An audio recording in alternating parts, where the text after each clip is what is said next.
Hi friends, welcome back to my channel. இப்போ கிச்சனை deep clean பண்ண போகிறோம். ஸோ அதுக்கு முன்னாடி எல்லா திங்ஸுமே என்னென்ன பண்ணுங்கிறது போன வீடியோவிலவே சொல்லிவிட்டேன். அதாச்சும் டீப் க்ளீன் பண்ணுறோன்னா ஃபஸ்ட்டு உங்களுக்கு என்னென்ன திங்ஸ் கிச்சனுக்கு தேவையில்லையோ அதை டீக்ளட்டர் பண்ணிடணும். அதுவும் ரேராக யூஸ் பண்ண போகிறோம் அப்படின்னு நினச்சிங்கன்னா அந்த திங்ஸை தனியாக டெய்லி யூஸ் பண்ணுற திங்ஸ் வச்சுக்கணும். ரேராக யூஸ் பண்ணுற திங்ஸை எடுத்து மேலே போட்டு வச்சுக்கணும். அதுக்கப்புறமா கிச்சனில் இருக்கிற எல்லா திங்ஸுமே எடுத்துகிட்டு டீப் க்ளீன் பண்ணணும் அப்படின்னு சொன்னேன். அப்புறமா ஒவ்வொரு இப்போ நீங்கள் இந்த மாதிரி பாக்ஸ் எல்லாம் வச்சு அஞ்சரை பாக்ஸ் இந்த எல்லா பாக்ஸ் எல்லாம் வச்சுருந்தீங்கன்னா அது எல்லாத்தையுமே முன்னாடி நாளே க்ளீன் பண்ணி ட்ரை பண்ணி வச்சுக்கணும் அப்படின்னு சொல்லியிருந்தேன். இப்போ பார்த்திங்கன்னா கிச்சனை டீப் க்ளீன் பண்ண போகிறோம் இன்றைக்கி. இப்போ கிச்சனில் இருக்கிற எல்லா திங்ஸும் அதாச்சும் ஓல்ட் கிச்சனுமே க்ளீன் பண்ண போகிறோம். ஸோ கிச்சனில் இருக்கிற எல்லா திங்ஸுமே ரிமூவ் பண்ணிடலாம். எல்லா திங்ஸுமே ரிமூவ் பண்ணிட்டோம்னா அப்போ தான் நம்மளுக்கு டஸ்ட் பண்ணி க்ளீன் பண்ணுறதுக்கு ஈஸியாக இருக்கும். ஃபஸ்ட்டு இப்போ நான் என்ன பண்ண போகிறேன்னா கிச்சனில் இருக்கிற எல்லா திங்ஸுமே ரிமூவ் பண்ண போகிறேன். கிச்சனில் இருக்கிற எல்லா திங்ஸுமே ரிமூவ் பண்ணிவிட்டு அதுக்கப்புறமா க்ளீன் பண்ணிடலாம்.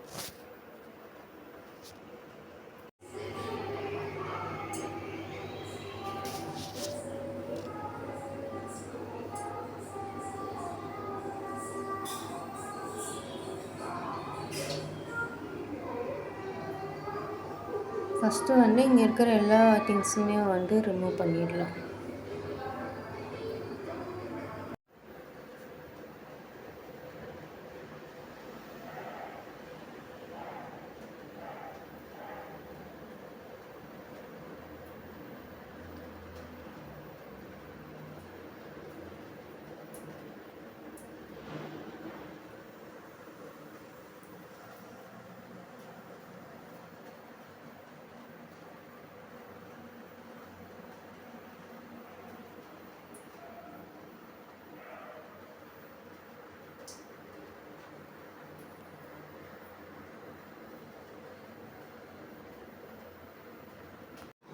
இப்போ பார்த்திங்கன்னா கிச்சனில் இருக்கிற எல்லா திங்ஸுமே ரிமூவ் பண்ணியாச்சு. பார்த்துக்கோங்க.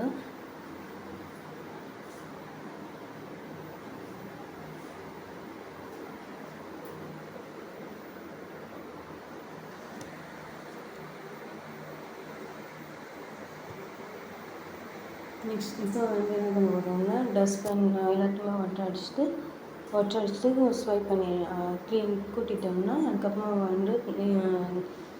ஸ்ப்ரே பண்ணி க்ளீன் பண்ண வேண்டியது ஒர்க்கே. இது எல்லாத்தையுமே வித்தின் ஒரு 15 மினிட்ஸ்க்குள்ளே முடிக்கணுமே.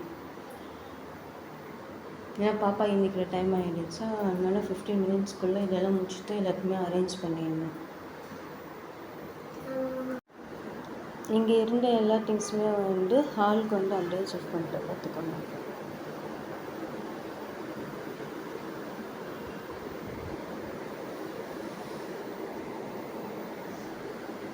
கிச்சனில் இருந்த எல்லா திங்ஸுமே இல்லைதான் எல்லா திங்ஸுமே ஹாலுக்கு ஷிஃப்ட் பண்ணிவிட்டு இப்போ இது எல்லாத்தையுமே க்ளீன் பண்ணிட்டு அதை அரேஞ்ச் பண்ண போகிறோம். இப்போ பார்த்திங்கன்னா எல்லாத்தையுமே டஸ்ட் பண்ணி எல்லாத்தையுமே க்ளீன் பண்ணியாச்சு.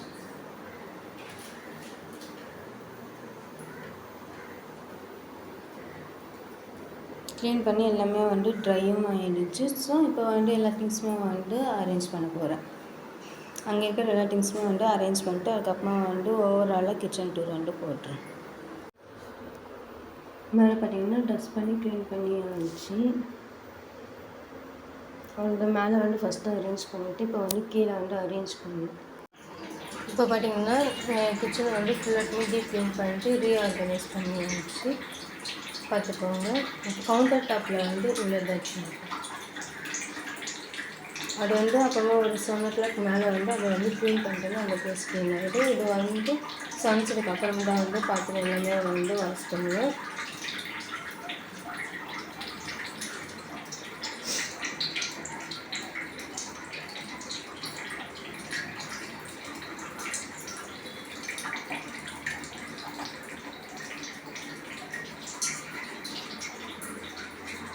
மீதி எல்லாமே வந்து அப்படியே ரீஆர்கனைஸ் தான் பண்ணி வச்சுருக்கேன். இன்சைட் மட்டும்தான் கொஞ்சம் வந்து சேஞ்சஸ் பண்ணியிருக்கேன். இந்த இது வந்து ரெண்டும் ஒரே இதுவாக போட்டு அந்த கீழே வந்து எல்லாத்தையுமே ஆர்கனைஸ் பண்ணிவிட்டேன். இங்கே வந்து சமைச்சது எல்லாம் வைக்கிறதுக்காக யூஸ் பண்ண போகிறேன். அவ்வளோதாங்க. உங்களுக்கு இந்த வீடியோ பிடிச்சிருந்தா ஷேர் பண்ணுங்கள், லைக் பண்ணுங்கள், என்னோடய சேனலை வந்து சப்ஸ்கிரைப் பண்ணிக்கோங்க. தேங்க்ஸ் ஃபார் வாட்சிங்.